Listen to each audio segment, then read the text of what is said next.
A very warm welcome to all my dear students।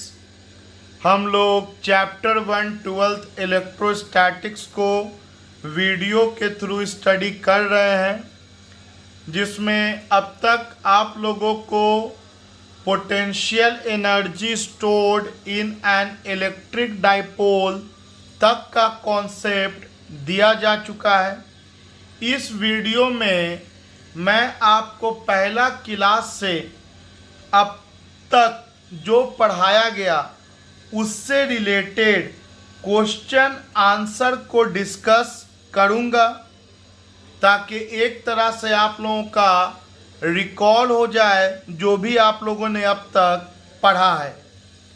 पहला सवाल, what do you mean by the term charge? Charge से आप क्या समझते हैं? चार्ज का मानी क्या है? तो जिस तरह से मैटर अगर कोई है, स्टेट्स ऑफ मैटर आप लोगों ने अब तक सॉलिड, लिक्विड, गैस पढ़ा है। अब तो और भी एडवांस फॉर्म ऑफ मैटर का नाम आप लोगों ने सुना है। तो जिस तरह से मैटर के साथ मास एसोसिएटेड होता है, उसी तरह से चार्ज भी एसोसिएटेड रहता है। अगर कोई मैटर है तो उसमें चार्ज होगा ही होगा, वो उसका इंटीग्रल पार्ट है, मतलब उसको मैटर से अलग नहीं किया जा सकता। ये अलग बात है कि टोटल चार्ज जनरली किसी भी मैटर पर ज़ीरो होता है, क्योंकि उसमें नंबर ऑफ प्रोटॉन्स के कारण जितना पॉजिटिव चार्ज होता है उतना ही नंबर ऑफ इलेक्ट्रॉन्स के कारण निगेटिव चार्ज होता है। तो मैंने लिखा है इसका आंसर में कि charge is the physical quantity associated with matter. It is carried out by some elementary particles that governs how the particles are affected by an electric or magnetic field। इसका मतलब हुआ कि जो चार्ज कैरिड आउट होता है वो कुछ elementary particle charge को कैरी करता है। जैसे इलेक्ट्रॉन एक एलिमेंट्री पार्टिकल है, प्रोटॉन एक एलिमेंट्री पार्टिकल है। तो चार्ज को एलिमेंट्री पार्टिकल के द्वारा कैरी किया जाता है। ये जो चार्ज है, इलेक्ट्रॉन है, प्रोटॉन है, इसको जब हम लोग इलेक्ट्रिक फील्ड में रखते हैं तो हम लोग सीख चुके हैं कि इलेक्ट्रिक फील्ड में रखने पर इस पर electric force F equal to Q into E act करता है। और इसका जो पाथ होता है या तो वो स्ट्रेट लाइन होता है जब इलेक्ट्रिक फील्ड के पैरेलल मूव करता है, या एंटी पैरेलल मूव करता है। और जब यह चार्ज पार्टिकल इलेक्ट्रिक फील्ड के परपेंडिकुलर होता है तो ये पैराबोलिक पाथ बनाता है, प्रोजेक्टाइल मोशन के जैसा काम करता है। कहने का सिंपली मतलब ये है कि जब चार्ज इलेक्ट्रिक फील्ड में रखा जाएगा तो इस पर इलेक्ट्रिक फोर्स एक्सर्ट होगा। आगे हम लोग पढ़ेंगे कि जब चार्ज को मैग्नेटिक फील्ड में भी रखेंगे तो चार्ज पर मैग्नेटिक फोर्स लगता है। मतलब चार्ज पार्टिकल एक ऐसा पार्टिकल होता है जो इलेक्ट्रिक और मैग्नेटिक फील्ड के द्वारा अफेक्टेड होता है, उस पर असर पड़ता है। चार्ज दो तरह का नेचर में होता है, पॉजिटिव और निगेटिव। एक ये छोटा सा डिफिनीशन है चार्ज का। अगर इसको लेंथ और देना है तब तो आप लिख ही सकते हैं कि charge at rest produces electric field only, charge in uniform motion produces electric and magnetic field, and charge in accelerated motion produces electric field. Magnetic field also radiates energy in the form of electromagnetic waves. Question number 2 है, discuss quantum of charge in SI system and ESU। मैं इसके unit को, charge के unit को इस question के बाद आपको डिटेल में एक्सप्लेन करूंगा। हालांकि वो ना तो NCERT में दिया है ना बोर्ड एग्जाम में आता है। अगर बहुत हुआ तो ऑब्जेक्टिव आ सकता है बिहार बोर्ड में, लेकिन कंपटीशन के लिए नॉलेज जितना बटोरोगे उतना कम होगा। तो पहले मैं इस सवाल का जवाब आपको सीधा स्ट्रेट फॉरवर्ड दे दूं कि क्वांटम ऑफ चार्ज का मतलब क्या। क्वांटम का मतलब होता है किसी भी फिजिकल क्वांटिटी का मिनिमम पॉसिबल एग्जिस्टेंस, कि ये सर्टेन फिजिकल क्वांटिटी इससे कम वैल्यू में एग्जिस्ट नहीं करेगा और हमेशा जब भी मौजूद होगा उसी मिनिमम वैल्यू के मल्टीपल में मौजूद होगा।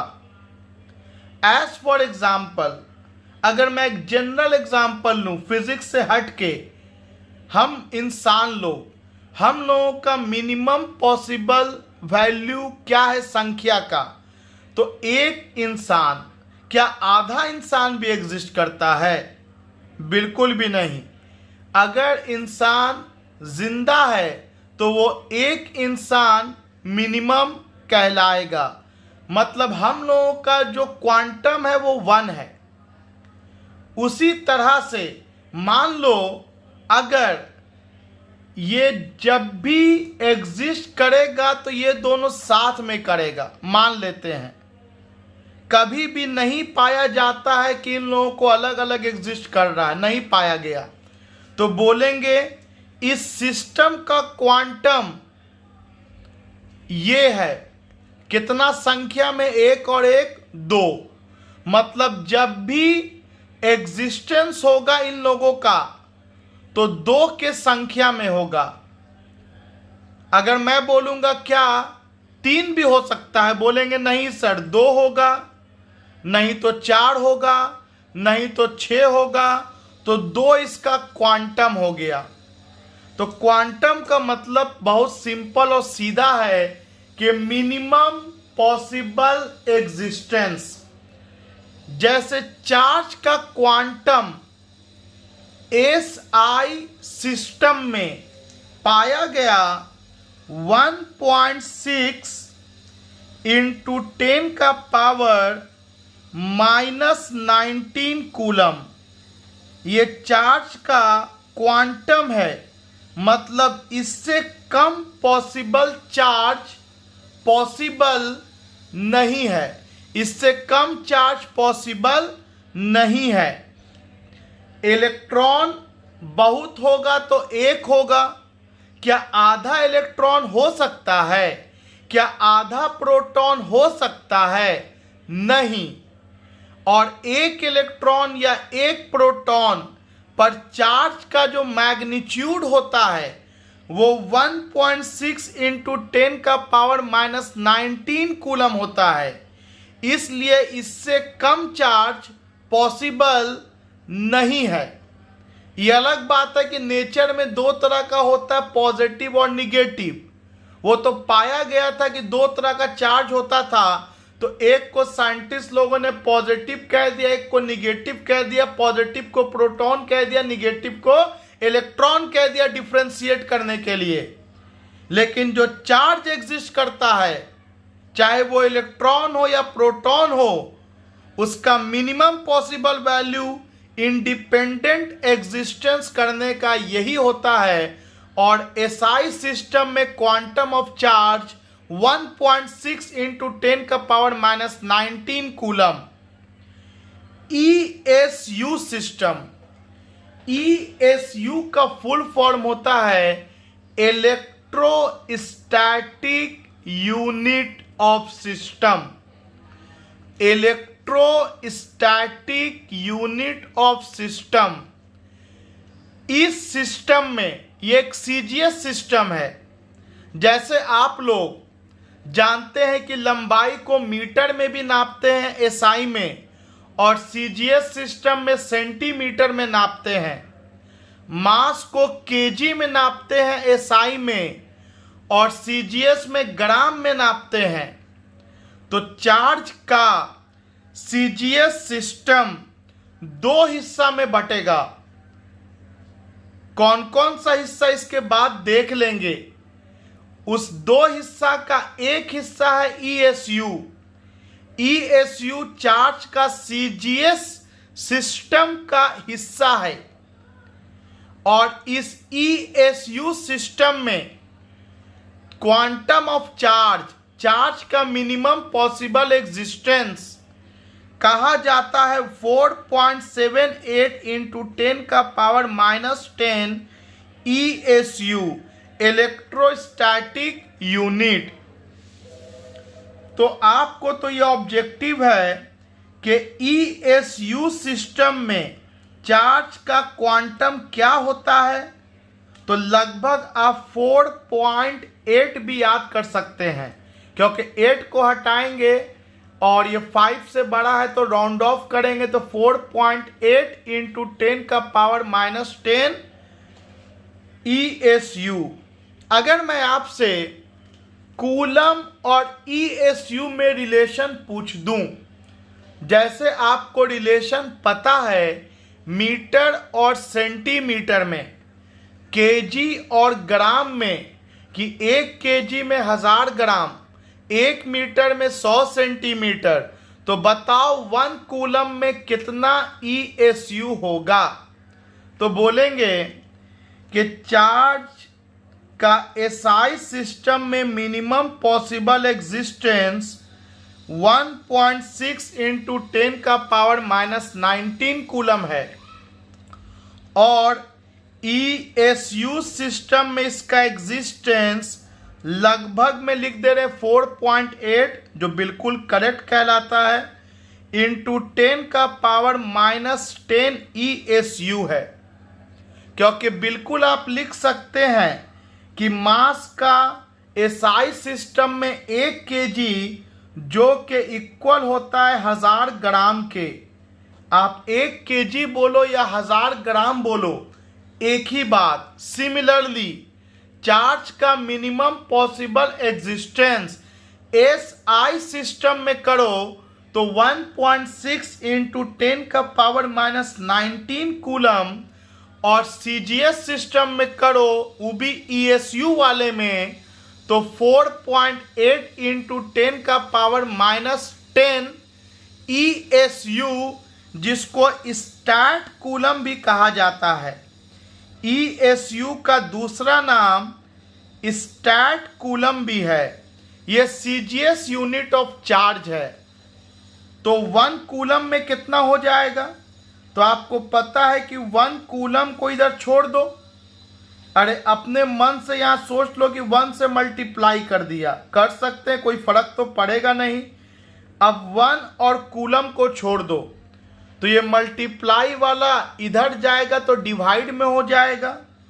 तो ये हो जाएगा 4.8 इंटू 10 का power minus 10 divided by 1.6 into 10 का पावर माइनस 19 स्टैट कूलम और ESU।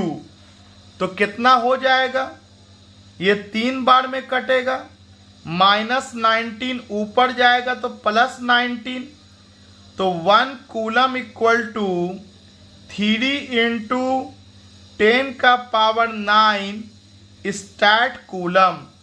इस रिलेशन को हम लोग पहले भी स्टडी कर चुके हैं, लेकिन पहले मैंने आपको डायरेक्ट बताया था कि 1 कूलम में कितना स्टैट कूलम होता है।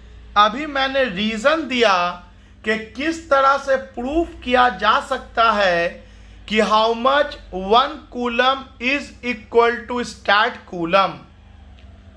आओ मैं अब आपको चार्ज के यूनिट को डिस्कस करता हूं सीजीएस सिस्टम में और एसआई सिस्टम में।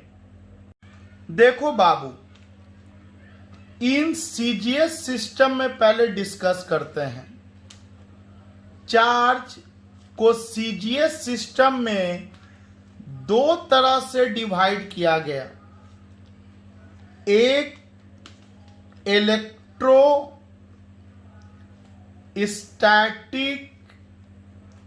यूनिट ऑफ चार्ज और दूसरा इलेक्ट्रोमैग्नेटिक यूनिट ऑफ चार्ज, जिसको शॉर्टकट में ESU भी लिखते हैं और इसको EMU भी लिखते हैं। ये दोनों चार्ज का सीजीएस सिस्टम है। तो बोलोगे दोनों में डिफरेंस क्या है सर? तो बोलेंगे देखिए, जब चार्ज रेस्ट में रहेगा और रेस्ट में रहने के दौरान हम जब उस पर वर्क करेंगे, हम जब उसका न्यूमेरिकल सॉल्व करेंगे, जब चार्ज रेस्ट में है तब ESU का इस्तेमाल करेंगे। लेकिन यही चार्ज जब मोशन में चला जाएगा तब EMU का यूज करेंगे। एकदम सीधा क्लियर डिफरेंस है कि चार्ज जब रेस्ट में रहेगा, जो कि इस चैप्टर में हम लोग रेस्ट में रख करके पढ़ रहे हैं, तब ESU सिस्टम का इस्तेमाल करेंगे। तो इसमें 2 चार्ज अगर मैंने ले लिया, Q1 और Q2, और दोनों के बीच का दूरी अगर 1 सेंटीमीटर ले लिया, तो आखिर 1 ESU को कहेंगे कितना? तो बोलेंगे अगर ऐसा 2 आइडेंटिकल चार्ज को ले लो, ऐसा 2 आइडेंटिकल चार्ज को ले लो 1 सेंटीमीटर के गैप पर, और दोनों के बीच रिपल्सन एक डाइन के फोर्स का हो। आप सबको पता है कि फोर्स का सीजीएस यूनिट डाइन होता है। अगर दोनों के बीच में रिपल्सन एक डाइन का हो, तब आपने जो चार्ज लिया है इसे 1 ESU कहेंगे। तो मैंने डिफाइन लिखा है कि 1 ESU is defined as when 2 equal charges separated by 1 centimeter exert force of 1 dyne। फिर मैं बोल दूं कि जब 2 आइडेंटिकल चार्ज के बीच का गैप 1 सेंटीमीटर हो और दोनों के बीच में रिपल्सन एक डाइन का लग रहा है, तब जो चार्ज मौजूद है वो 1 इलेक्ट्रोस्टैटिक यूनिट ऑफ चार्ज है। अगर आपको याद होगा तो मैंने ESU सिस्टम में पढ़ाया है कूलम्स लॉ को, कि कूलम्स लॉ का तो फॉर्मूला होता है K Q1 आप सोचो, as per condition force 1 dine का चाहिए, और ESU सिस्टम में K का वैल्यू 1 होता है। आपको प्रूफ किया जा चुका है बेसिक डिटेल लेक्चर के दौरान।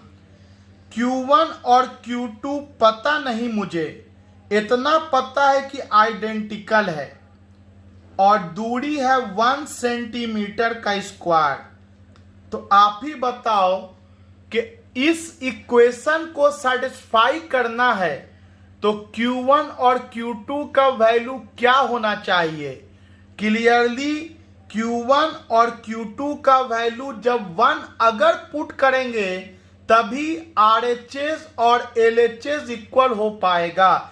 इसीलिए इसको इस तरह से डिफाइन किया गया और इससे पता चला कि अगर ये कंडीशन को सेटिस्फाई कर रहा है तो हम जो चार्ज लिए हुए हैं वो 1 स्टैट कूलम का है। तो 1 stat coulomb is that amount of charge which when kept at a distance of 1 centimeter exert a force of 1 dyne। तो ये तो मैंने चार्ज का CGS सिस्टम ESU में बताया। अब आते हैं EMU में। जब चार्ज मोशन में चला जाएगा तब इसके CGS यूनिट ऑफ सिस्टम को EMU में मापेंगे और उस दौरान जो चार्ज का यूनिट होगा वह AB कूलम कहलाता है। AB कूलम, AB का मतलब होता है एब्सोल्यूट। तो EMU सिस्टम में अगर हम लोग जाएं तो इस दौरान पहला तो क्लियर बात कि ये भी CGS सिस्टम है। फर्क यही है कि ये मोशन वाले केस में चार्ज को डील करेगा। In this system charge is measured in AB coulomb. AB coulomb, AB का फुल फॉर्म एब्सोल्यूट कूलम। इसको बायोट भी बोलते हैं क्योंकि एक साइंटिस्ट है जीन बैप्टिस्ट बायोट, पढ़ेंगे हम लोग आगे बायोट सेवर्ट्स लॉ में, उन्होंने ही इस सिस्टम को दिया था एब्सोल्यूट कूलम वाला EMU के सिस्टम को। और इसको बायोट भी कहा जाता है जिसको शॉर्टकट में BI लिखते हैं। तो ये तो नाम जाना कि electromagnetic unit of charge AB coulomb है। ये AB कूलम को अब डिफाइन कैसे करेंगे इसको सीखते हैं। तो देखो, अगर चार्ज 1 सेकंड में 10 एम्पियर के करंट को प्रोड्यूस कर दे, अगर चार्ज का फ्लो 1 सेकंड में 10 एम्पियर के करंट को प्रोड्यूस कर दे, तब उसे हम लोग 1 AB कूलम कहते हैं। एम्पियर आपको पता होना चाहिए कि करंट का SI यूनिट है और एम्पियर का मतलब होता है फ्लो ऑफ चार्ज पर सेकेंड। तो मैंने ये कहा कि 1 AB coulomb is the charge in 1 second given in a current of 1 AB ampere, और 1 AB एम्पियर 10 एम्पियर के बराबर होता है।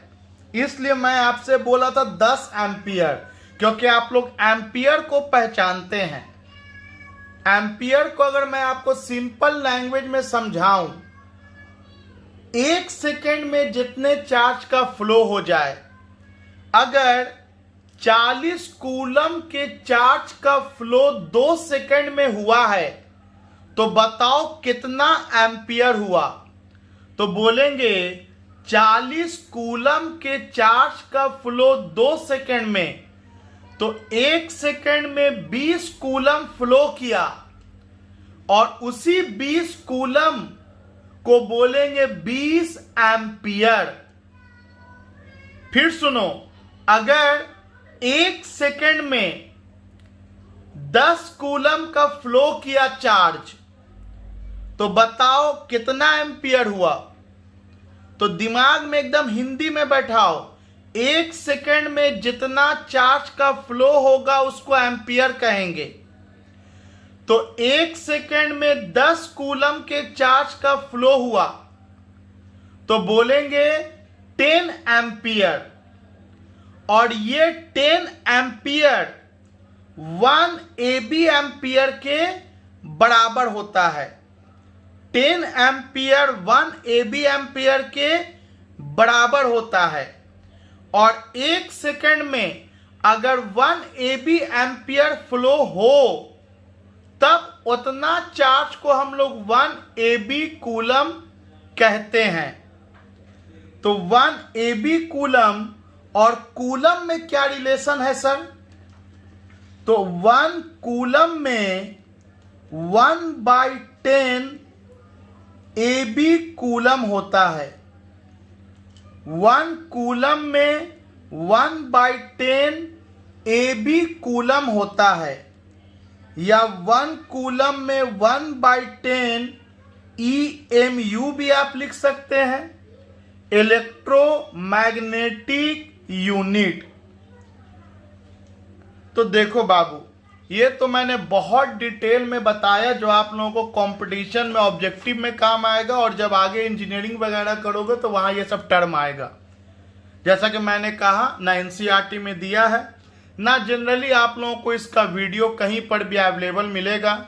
ये आप लोगों को बाकी लोगों से यूनिक बनाएगा, और यूनिक बनने के लिए आसान रास्ता नहीं होता है कि आप एक बार मेरे कहानी को सुन लिया और सुनते के साथ सोच लो कि समझ में आ जाए तो ठीक, नहीं आया तो भारी हो गया। नहीं, अगर एक बार में समझ में आया तो दोबारा सुनो मेरे बात को, हर एक बात को, उस पर सोचो, रिसर्च करो। पूरा टाइम है आपके पास, घर पे बैठे बैठे ऑनलाइन स्टडी कर रहे हो। तो चलो आगे बढ़ते हैं कि 1 कूलम में 1/10 AB कूलम हो गया। तो थोड़ा रिलेशन निकाल लेते हैं ESU और EMU में। दोनों CGS है, लेकिन दोनों थोड़ा अलग है। एक रेस्ट में चार्ज को डील करेगा और एक चार्ज को डील करेगा मोशन में। Find relation between ESU and EMU। ये हम लोगों का क्वेश्चन नंबर 3 कह सकते हैं हम लोग। देखो, 1 कूलम में हम सब जानते हैं कि 3 × 10⁻⁹ ESU होता है या स्टैट कूलम होता है। और ये भी जानते हैं कि 1 कूलम में 1/10 EMU होता है और AB कूलम होता है। तो जब दोनों का LHS सेम है तो RHS भी सेम होगा। तो बोलेंगे फ्रॉम 1 and 2 3 × 10⁻⁹ ESU = 1/10 EMU। तो 1 EMU कितना हो जाएगा? तो इसको इधर लेके चले आओ, तो ये हो जाएगा 3 × 10⁻⁹ × 10 ESU, मतलब 1 electromagnetic unit is equal to 3 into 10 का पावर 10 इलेक्ट्रोस्टैटिक यूनिट, या ये भी लिख सकते हैं कि 1 AB coulomb equal to 3 into 10 का पावर 10 स्टैट कूलम। अगर आपसे इसका रेशियो पूछ दिया जाता तो आप क्लियरली देख सकते हो, मैं दोनों को डिवाइड कर देता तो रेशियो निकल जाता ESU और EMU का।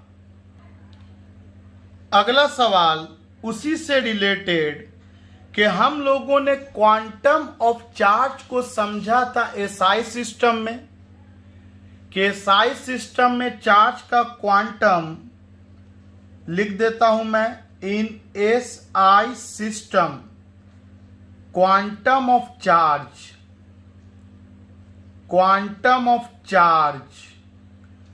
तो 1.6 into 10 का पावर -19 कूलम होता है SI में। और CGS में दो कैटेगरी, एक कैटेगरी ESU का और एक कैटेगरी EMU का। तो ये भी हम लोगों ने जाना कि इन ESU system quantum of charge equal to 4.8 into 10 का पावर -10 ESU और स्टैट कूलम। ये ESU सिस्टम में चार्ज का क्वांटम है, इससे कम चार्ज पॉसिबल ESU सिस्टम में एग्जिस्ट नहीं करेगा। तो मेरा सवाल है कि EMU सिस्टम में क्वांटम क्या होगा, और ये अब आपसे बनना चाहिए। आइए पहले आप ट्राई कर लो कि क्या आप ये सोच सकते हो कि EMU सिस्टम में चार्ज का क्वांटम क्या होगा। चलो सोच लिए होंगे आप लोग अब तक, मैं बनाता हूं। तो बोलेंगे देखिए सर, हम सब जानते हैं अब कि 1 EMU में 3 into 10 का पावर 10 ESU होता है, और इसे मुझे कन्वर्ट करना है EMU में। यही ना क्वांटम है जिसको अब EMU में कन्वर्ट करना है। क्वांटम थोड़ी चार्ज का चेंज कर जाएगा, भले आप सिस्टम चेंज करते रहो।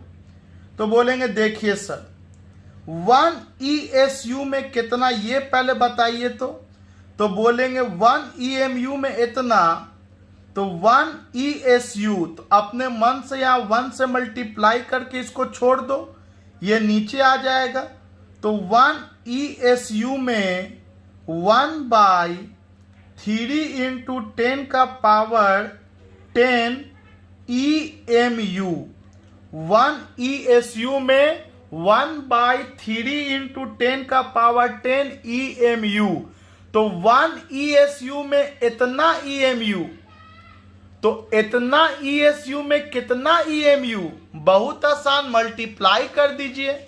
तो बोलेंगे देयरफॉर, तो ऐसा लिखा जा सकता है, एक में पता है इतना में निकालना है, तो इसको इससे मल्टीप्लाई कर दिया। तो आप देख सकते हैं कि ये कैंसिल हो करके 1.6 और ये +10 ऊपर जाएगा, तो 10 के पावर -10 और ऑलरेडी माइनस मौजूद है। तो 1.6 into 10 का पावर -20 EMU और AB कूलम, ये चार्ज का क्वांटम हो गया EMU सिस्टम में। तो चार्ज का क्वांटम हमको SI में भी पता चल गया, 1.6 into 10 का पावर -19 कूलम। ESU में भी पता है 4.8 इंटू 10⁻⁻10 कूलम, और EMU में भी पता है 1.6 इंटू 10⁻⁻20। पांचवा सवाल है डिफाइन 1 कूलम। तो कूलम क्या है? तो coulomb is the SI unit of charge.